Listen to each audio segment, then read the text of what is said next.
All right, good morning. This is pre-lab video for in-person lab E5, Thermodynamics of Borax Dissolution.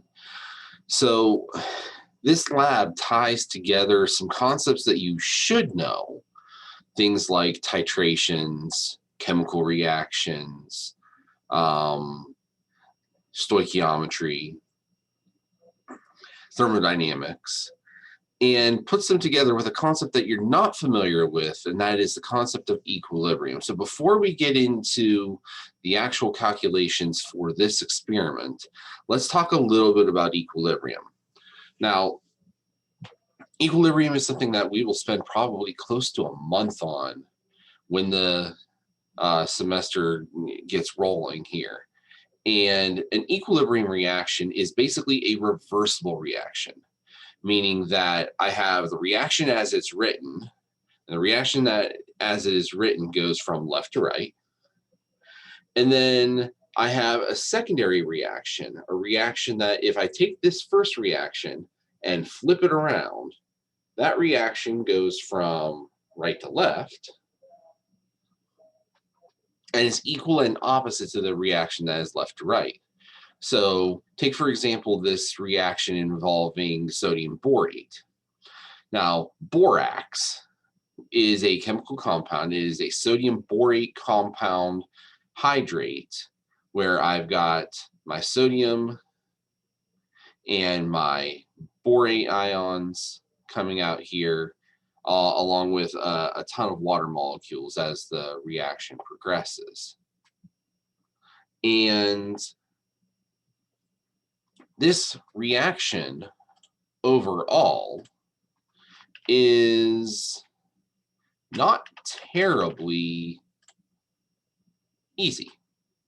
Borax does not dissolve incredibly well in water. It dissolves enough that we can do things like put it in laundry and wash clothes with it, and in hot water especially, it dissolves really well, and it does a pretty good job of cleaning things up. But if you just try to stir it up in regular old water, it doesn't do so well. You've got to kind of work on it for a while, shake it up, stir it around quite a bit. And so the overall reaction that we get from this dissolution is that the borax hydrate molecule here will break apart in water to make sodium ions, borate ion, and water molecules. And the reaction, so that's the reaction that we're interested in here. Notice it's a reversible reaction, meaning that we are just as likely at certain conditions to see the borate dissolution occur. And then when we hit our saturation point where no dissolve in, what we'll start to see become prominent is this reverse reaction where the borate ions and the sodium ions in the waters come back together to reform the crystal.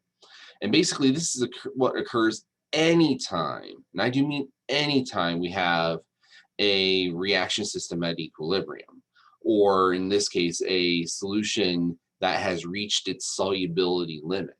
So even for things that are extremely soluble, like salts or sugars, when we hit that saturation limit, this equilibrium process will take over, and the reverse reactions will start to become a lot more prominent, which is why if we were to have a saturated solution of sodium chloride, for example, if I took some more sodium chloride out of my kitchen cabinet and tried to stir it in, it wouldn't go in. It would stay as a solid. What we would see is that on a molecular level, salt ions in those crystals would spontaneously break off and dissolve. But as that's occurring, what's also occurring is that ions will spontaneously come back together to reform the solid crystal. When we have an equilibrium system involving solubility, the degree to which it is dissolved or not dissolved is measured by Ksp. Ksp is something called the solubility product constant. And basically it tells us just how much stuff has dissolved. Now, the more soluble something is, the higher the value of the Ksp is, because the more ions we will get from it. But we can always figure out the Ksp of a system by looking at how it breaks down in the water. And so we can see that it had 2 sodium ions. And so we take the sodium ion concentration and we square it because of that 2 in the coefficient. And we have 1 borate ion. And we can see the stoichiometry for borate is 1 to 1. And so notice our exponent here is 1 instead of 2 or 3 or 4. Now the waters we don't worry about because waters don't actually dissolve in the water. They are the solvent. So their concentrations do not change appreciably, and they're part of the solvent medium instead of something that is actually dissolving.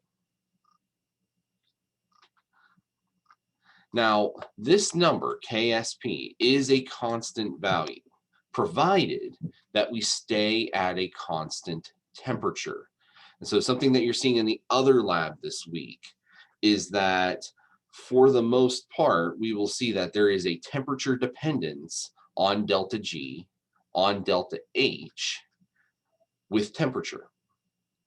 And so because there are delta H and delta G dependencies on temperature, we have to maintain constant temperature in order to properly couch our analysis.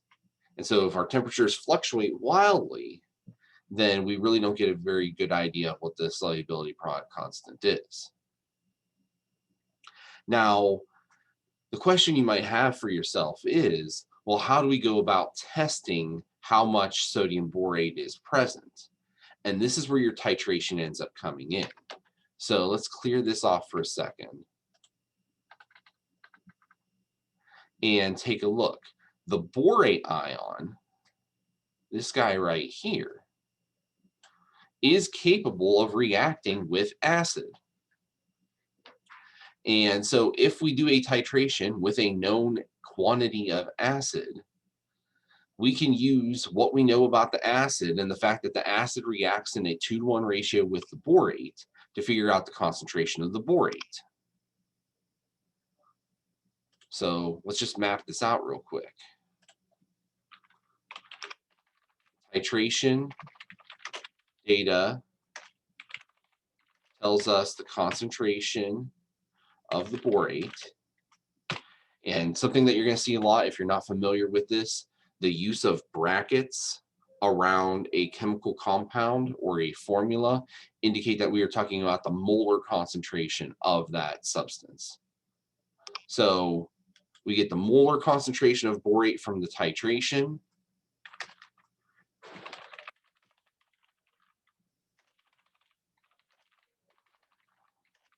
And then stoichiometry will tell us the concentration of the sodium, because we can see from this equation that for every borate molecule that is there, there are 2 sodiums there as well. So whatever this value is after the titration, we double it to get the sodium. And then we would take that value and square it, multiplied by this value to get their Ksp value. So ultimately, our titration data are going to give us 2 things. We're going to have the ability to calculate the concentrations of the sodium and the borate in the solution, and we'll be able to calculate the Ksp values of those solutions based upon the titration. Now, we're actually going to do this at 2 different temperatures.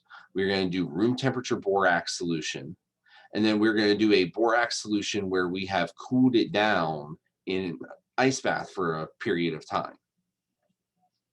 The purpose behind that is, in doing that, we can use something called the Clausius-Clapeyron equation. It's this one right here. Clausius-Clapeyron equation allows us to, because delta H is temperature dependent, but it is related to delta G and delta and K, we can relate those two. So if we do it at two different temperatures, we'll get two different values of K. And what we can do essentially is, using this equation, plug in our Ksp at the warm temperature, our Ksp at the cold temperature, and our Kelvin temperatures of each, and solve for delta H. The other thing that the Ksp allows us to do is, there's a relationship between Ksp, or any value of equilibrium constant for that matter, and delta G. So if I plug in that Ksp value that I calculate here, I will get the ability to calculate delta G for that particular temperature condition. And then for the other condition, I would put in those other values and get the delta G for the other condition as well. Now, we have seen in our studies, and again, if you're doing the simulation before this lab, you'll have already seen this. If you're doing it afterwards, so depending upon what day you do which lab, you'll see that delta H and delta S do change with temperature, but by very small amounts compared to what delta G does. And so for those reasons, we are largely going to consider delta H to be constant across temperatures and delta S to be constant across temperatures. And we should be able to see that really pretty closely as we do these calculations. And so the end goal of this particular lab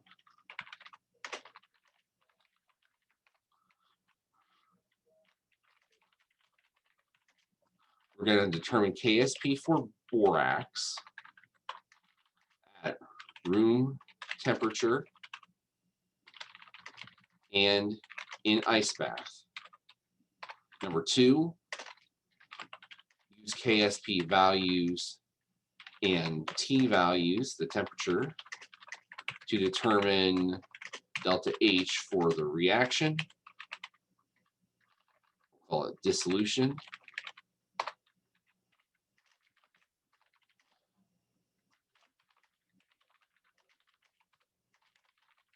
We'll also use those same Ksp values and T values to determine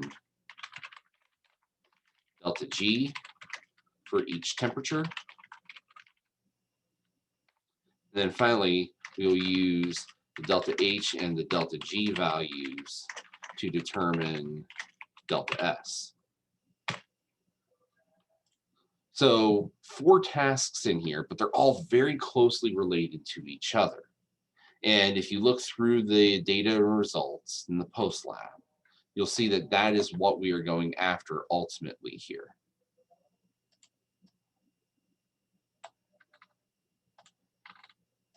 So in the lab, we're going to collect our titration data. We're going to do our calculations. We're going to determine delta H, delta G, and delta S. And then in the post lab, we're going to answer questions about the values that we found. But let's rewind a little bit. This is a pre-lab video, so the point here is to help you with the pre-lab. And so to that end, there are 5 questions that are being asked of you here. The first one is just a simple, straightforward solution stoichiometry question. This is ultimate end of Chem 105 kind of question. I've got a 0.1586 gram sample of sodium carbonate. It is completely neutralized by hydrochloric acid. Determine the molarity of hydrochloric acid. Again, I'm not going to walk you through the entire process here. There are a couple of things that you do need to know. First of all, we need the balanced chemical equation.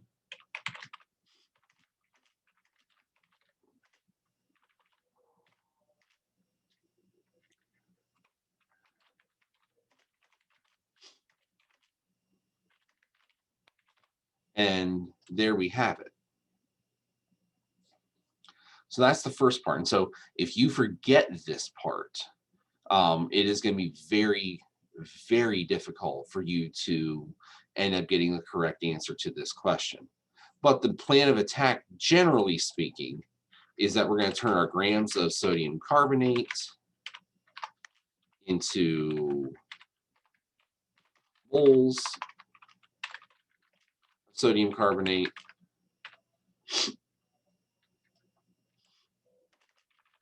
turn those moles into moles of HCl, and then use the moles of HCl divided by the liters of HCl to give us molarity of HCl.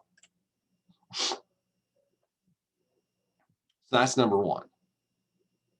So got to kind of put the pieces together, but that's ultimately what you're being asked to do. Number two has a couple of parts to it. First of all, there's the titration. So use the reaction equation to determine the concentration of borate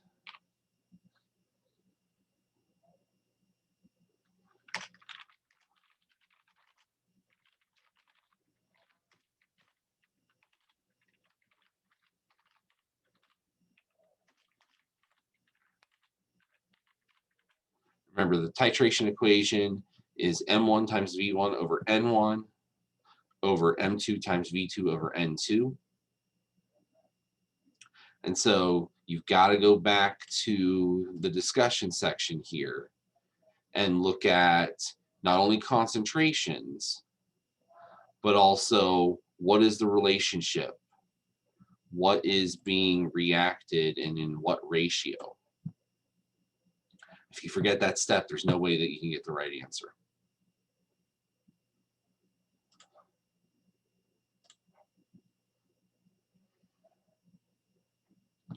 Question 3 and 4. Okay, so I'm sorry. Question 2, so that gives you the concentration of borate. Remember that there are two things in play here. The concentration of sodium is equal to 2 times the concentration of borate. That's given by the balanced chemical equation. And the ratio of sodium ion to borate ion in that equation. And then secondly, you need the Ksp value, which means that you need to take that sodium concentration that you just found and square it and multiply it by the concentration of the borate itself. For number 3, predicting the sign of delta H, I want you to think about this.